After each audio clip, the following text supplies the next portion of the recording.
Amortisörümüz Mercedes'lerden çıkan 230 kasalardan ABC'li arka amortisör. Müşterimize yağ kaçağından dolayı geldi. Söktük, bakımını, tamir takımını değiştirdik. Dışının toz körüğü yırtıktı. Toz körüğünü yeniledik.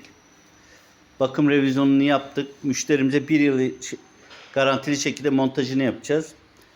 ABC'li amortisörlerin, AMC sistemlerinin yağ kaçakları, bakım, onarım, arızadan garantili şekilde gidermekteyiz. Teknik destek ve fiyat için bizimle iletişime geçiniz. Yerimiz Sakarya'da.